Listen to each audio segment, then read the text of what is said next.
Alright, this is it. The last ever day of Calgary Comic and Entertainment Expo. I'm just waiting for the train since I'm going to attend a cosplay photo park. And I'm bringing back my 4th Doctor outfit for this one. But I just hope I can make it. Alright, I'm finally on the BMO Center in the 2nd floor of the expo for the Doctor Who cosplay photo park, but unfortunately I'm basically the only Doctor Who cosplayer there. Not a lot of people, unfortunately. So I'm basically just the only one here. Alright, I'm up on the 2nd floor of the BMO Center for the Calgary Expo, where the cosplay red carpet is. I'm gonna be going back to the Ultimate Lounge and just showing you guys what I've got. Alright, I'm just chilling in the Ultimate Lounge for the last day of the expo, and these 4 days have been absolutely cool. I couldn't wait to do it again, but yeah, I'm just soaking up the last few hours and maybe explore the expo grounds one last time before I head out. Alright, I'm gonna be walking on the convention floor a little bit, just soaking up the last 5 minutes of Calgary Expo. This has been an amazing one, and I would love to do it again someday, just exploring every panel, every artist alley, and a lot of the guests that I've met were pretty cool. And speaking of which, I have a lousy drawing of Captain America by former Marvel editor Jim Scallop that I got for free. He was fun to talk to, and he's quite a charming guy, quite a charming man. And overall, this was pretty spectacular. And I'll get to the rest of my merch in a moment. Alright, I'm back from the final day of the Calgary Comic and Entertainment Expo. And boy, this year's expo was a blast. Not the greatest, but still a blast nonetheless. So I'm going to show you my final haul of items and just ramble and talk about them. So I basically got 2 Yu-Gi-Oh card packs, the Duelist Advance and the 5th edition of the Rarity Collection. Yeah, and I'm gonna open these really quick. So, okay.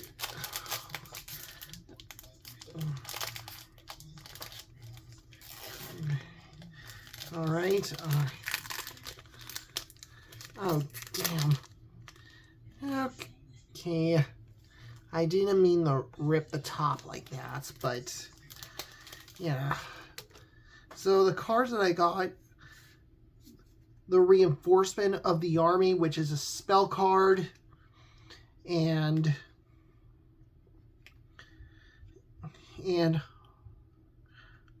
Armulaire, the Star Leader Dragon, which is like a Link summon.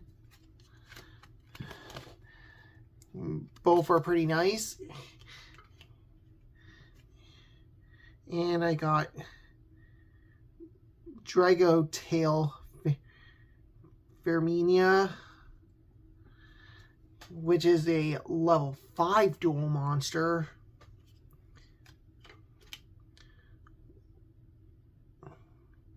While Armulaire, the Star Leader Dragon, is a Dark Attribute monster. And I got another spell card.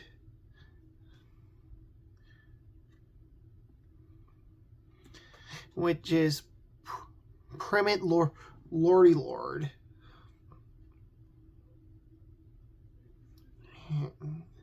This one looks pretty good.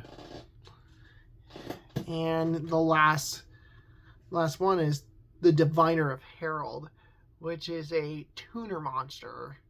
A level 2 one to be exact. So that's it for the tuner monsters.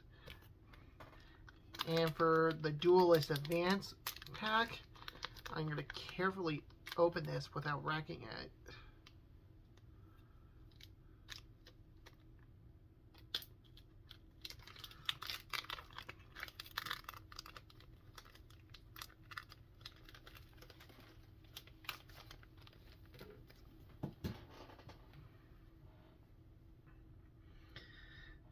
Yeah, I got 2 light attribute monsters. Chef de Novels.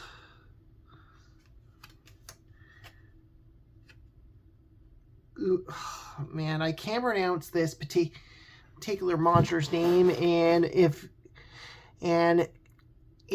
you have a better pronunciation for this dual monster, let me know in the comment section below. And I got a spell card, which is Layer 19 Sudden Inclusion, Super Quantum Exclusion, sorry, Super Quantum Black, yeah, which is the spell card. Bujo the Dawn's Light, which is a dark attribute monster. A spell card, which is Armitage Vantage Alteration.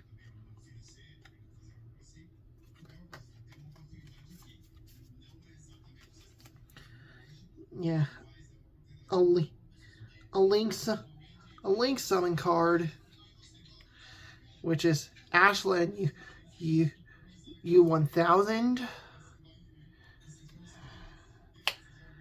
Unbreakable XYZ Barrier, which is the trap card, and the Matsima or Miyasama Dragon Tistina. I think that's right. If I could. Wait. And the last one is the spell card, which is XYZ Lay. So that's it for like the Yu-Gi-Oh cards that I have.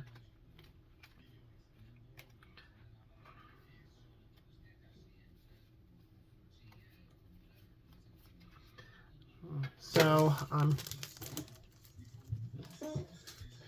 and the, oh, gotta be careful since the outer layer of my drawer is coming off. Is the pieces of artwork. First off is the cover letter black art I commissioned from Johnny Lou, and he did a fucking amazing job on this one. I just love how he looks, and there's his signature on the back along with a stamp. This is immediately going on my wall. I also got an Incredible Hulk comic, which I also showed my father, which was pretty good. And right on the spine, Marvel's TV sensation, since this came out in 1980 when the Incredible Hulk TV series with Bill Bixby and Lou Ferrigno was on at the time. And I got a crudely drawn drawing of Captain America by former Marvel editor Jim Scallop, which was pretty awesome and a charming guy to talk to. And he was like a pretty nice individual. And from Don Mateig's booth, I also got one of her mini prints, one of them being Black Cat, Mary Jane Watson, and finally Wonder Woman, which was a which she did at New York Comic Con.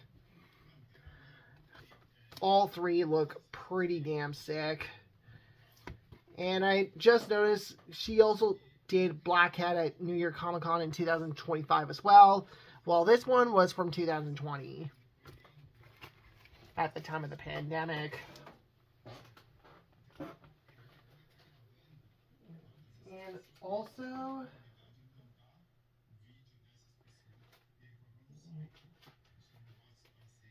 if I could recall, I also got this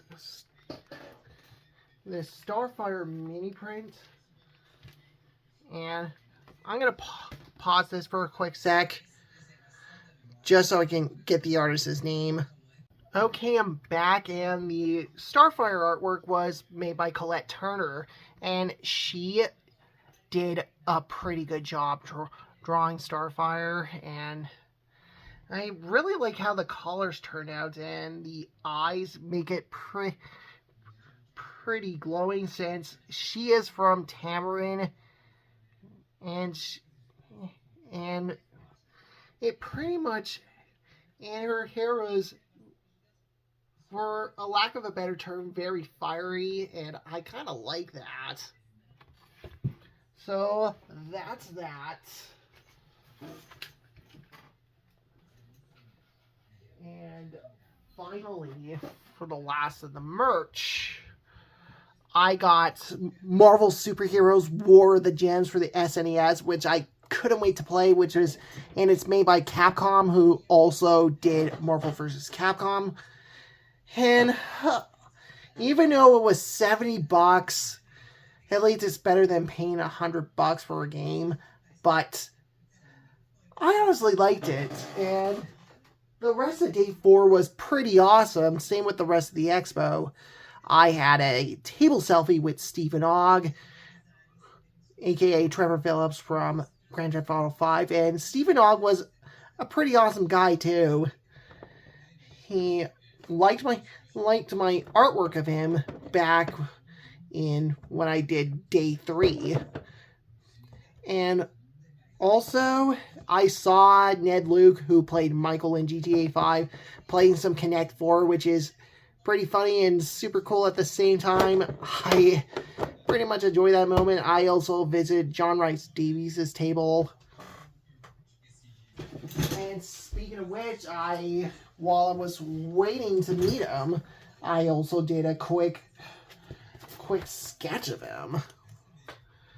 And he actually signed it, believe it or not. Same with Sean Fontino, who played Franklin in GTA 5.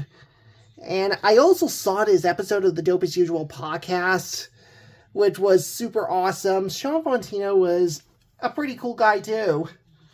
Same with Stephen Ogg, who also autographed this. I never really asked for an autograph, but when somebody likes my artwork, they figured, like, why not? And I kind of like that. But yeah, that is gonna be basically all. That is, oh man, I apologize if I stutter a little bit, but that's basically all for my Calgary Comic Expo 2026 vlog, the fourth and final day.